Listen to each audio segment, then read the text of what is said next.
Portugal já escolheu. Um novo ciclo político começa agora. O que vem depois das eleições? Aceda à informação que não cabe numa manchete. Assine hoje, com até 55% de desconto, e habilite-se a ganhar um dos 10 cartões oferta FNAC que temos para oferecer. Tudo em observador.pt. As notícias já a seguir.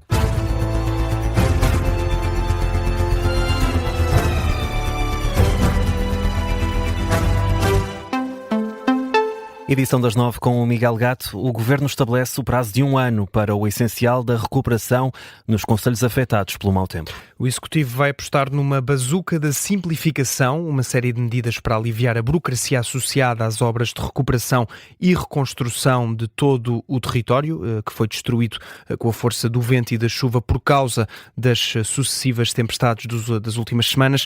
Ao Observador, o Ministro da Reforma do Estado, Gonçalo Matias, fala de um conjunto de medidas que nunca foram tomadas em Portugal, nem mesmo nas alturas mais difíceis, como a crise financeira de 2008 ou a crise da Covid-19. Entre as medidas estão, por exemplo, ajustes diretos simplificados, dispensa de avaliações de impacto ambiental ou a possibilidade de suspender os prazos dos trabalhos caso não haja mão de obra. O Governo admite uma situação no terreno complexa e o esforço financeiro necessário para levantar o que caiu ainda está a ser contabilizado, é o que diz o Ministro da Reforma do Estado, Gonçalo Matias, em entrevista ao Observador. O investimento estatal vai ser grande para compensar os estragos da tempestade Christine e o Executivo admite mesmo atingir o déficit orçamental para ajudar a população. Foi o que disse ontem à noite Manuel Castro Almeida, o Ministro da Economia e Coesão Territorial, em entrevista à SIC Notícias. Temos que arranjar dinheiro, evidentemente, e vamos procurar manter as contas certas na medida do possível. Mas as contas certas não são um fim em si mesmo.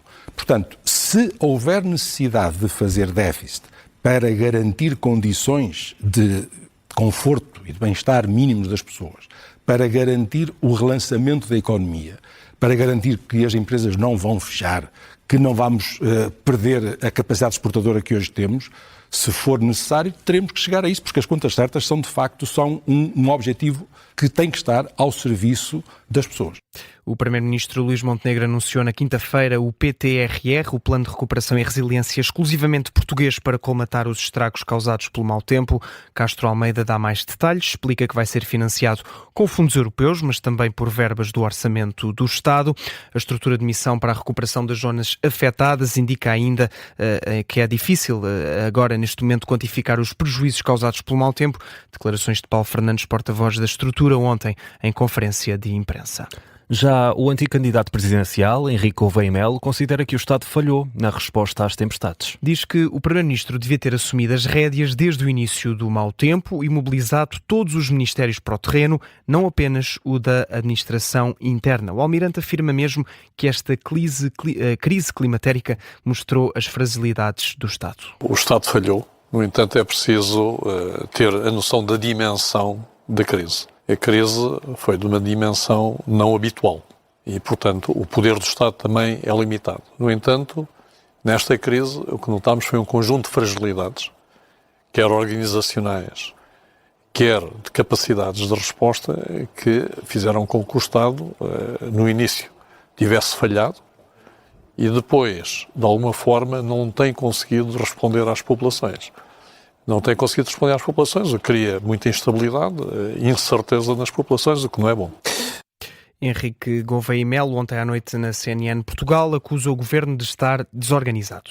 E o Presidente da República apela às seguradoras para acelerar as peritagens nos locais afetados pelo mau tempo para que as famílias retomem a normalidade rapidamente. Em declarações aos jornalistas ontem em Coimbra, onde apareceu de surpresa, Marcelo Rebelo de Sousa apontou para a importância de acelerar as medidas de resposta à crise, aponta precisamente às seguradoras. Não há razão para demorar tanto tempo os relatórios e as peritagens, as perícias e os relatórios, porque se não arrancam esses estabelecimentos nos próximos 30, 60 dias, é um prejuízo irreversível, não é possível. E por isso o Marcelo Rebelo de Sousa apela à celeridade das seguradoras. Foi ao lado da autarca de Coimbra, Ana Brunhosa, que ontem em conferência de imprensa, pouco tempo depois, declarou que o pior já tinha passado no distrito. Com as condições climatéricas que temos, com os caudais que temos, que vêm da Aguieira, podemos dizer que a situação de risco grave acabou. Isto significa que aquela situação que temíamos de a Baixa de Coimbra ficar inundada é já algo que não consta das nossas previsões nem dos nossos temores. Não se verificaram as cheias centenárias previstas pelo Instituto Português do Mar e da Atmosfera e também pela Proteção Civil, mas Ana Abrunhosa sublinha que o estado de emergência municipal mantém-se e apela às populações do concelho para aguardarem a confirmação das autoridades para regressarem às casas que ficaram inundadas. E precisamente em Coimbra, Miguel, a barragem da Aguieira foi uma das preocupações maiores nestes últimos dias. Trata-se de uma estrutura que entrou em funcionamento há 5 anos e que continua a ser a principal forma de controlar as cheias no Baixo Mondego, mas nem sempre foi assim. O repórter Luís Soares foi ao encontro de quem ajudou a construir esta barragem, uma estrutura que também serviu de cupido.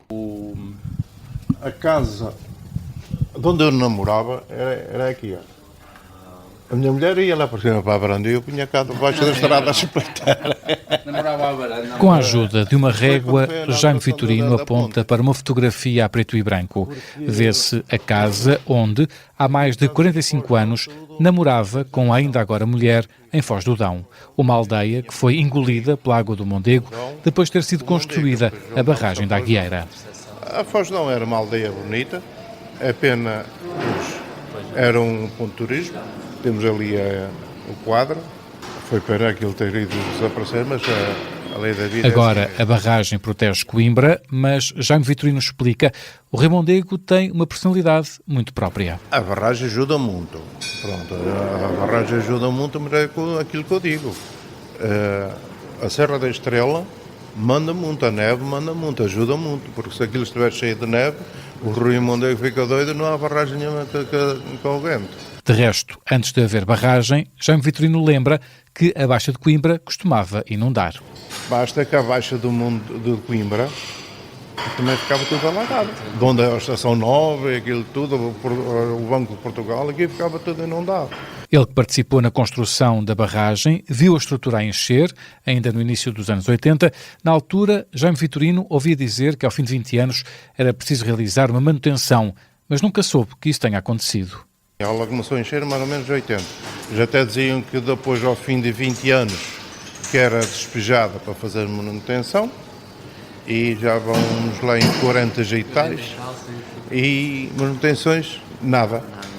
E pronto, isto não sei, mas isto penso eu, que isto deve ser um risco muito grande depois amanhã. Jaime Vitorino defende também que o Governo não devia permitir construção à beira dos rios. É muito bonito fazer aqueles bares à beira do rio, como está lá em Coimbra, aqueles esplanadas, aquilo é muito bonito. É, para o verão, mas temos que convencer que quando o São Pedro abrir as portas, as torneiras, meu amigo, é assim. O repórter Luís Soares, numa barragem que esteve sob alerta por causa do agravamento do estado do tempo, em Coimbra, a barragem da Aguieira. Já no distrito de Leiria, também muito afetado pelo mau tempo nas últimas semanas, há ainda 20 mil clientes sem energia elétrica, isto 17 dias depois da passagem da depressão Christine por Portugal continental. O último balanço da E-Redes, feito ontem às 5h30 da tarde, dava conta de 32 mil clientes no total sem eletricidade em todo o país.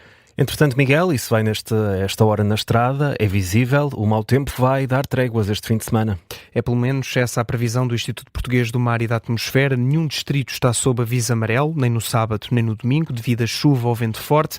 Há, sim, aviso amarelo no norte e laranja em toda a costa centro e sul do país, mas por causa da agitação marítima. A chuva dá tréguas este fim de semana, mas a Proteção Civil continua a alertar para o risco do desabamento de estradas nas zonas mais afetadas por deslizamento de terras. Por isso, todo o cuidado é pouco nos próximos dias, foi o que disse ontem o comandante da Proteção Civil no último balanço, palavras de Mário Silvestre.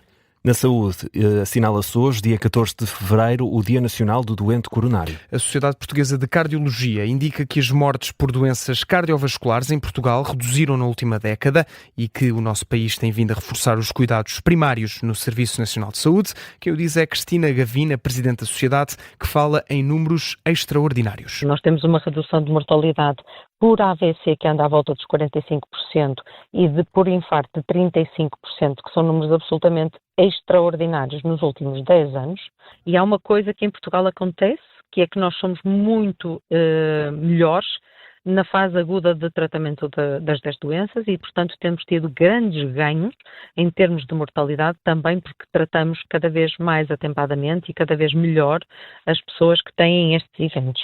Ainda assim, as doenças cardiovasculares continuam a ser a principal causa de morte em Portugal. Segundo dados da DGS, a Direção-Geral da Saúde, cerca de 33 mil pessoas morrem por ano devido a AVCs ou infartos, média de uma morte em cada 15 minutos.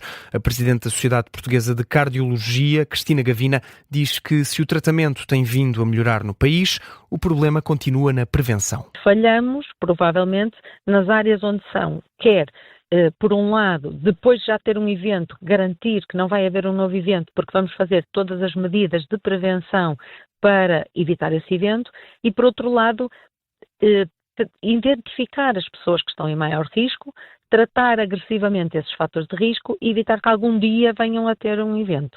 Cristina Gavina, em declarações à Rádio Observador, a Presidente da Sociedade Portuguesa de Cardiologia, diz-se maioritariamente preocupada com a população mais jovem afetada por doenças cardiovasculares. Vamos ainda ao desporto, Miguel. O Benfica foi ontem aos Açores vencer o Santa Clara. Venceu por 2-1 na abertura da jornada 22 do Campeonato Nacional. Com esta vitória, o Benfica iguala à condição o segundo classificado, o Sporting, com 52 pontos e reduz a distância para o líder Futebol Clube do Porto, que soma 56 pontos. Os Dragões visitam amanhã o terreno do Nacional da Madeira, às 13h30 da tarde. Já o Sporting recebe também no domingo em Alvalade o Famalicão, às 8h30 da noite. Para hoje, às 3h30, Casa Pia Aroca. Às 6 da tarde, Vitória Sport Clube de Guimarães recebe o Estrela da Amadora. E às 8h30 da noite, Gil Vicente Braga. Grande jogo. Eu acho que é o jogo cartaz desta jornada. Luta pelo quarto lugar e só com 2 pontos de distância.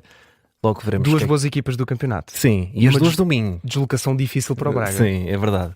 Vamos ter esse Sporting Clube Braga, Gil Vicente Braga, assim é que é um dos grandes jogos desta jornada 22. Fica por aqui a edição das 9 com o Miguel Gato.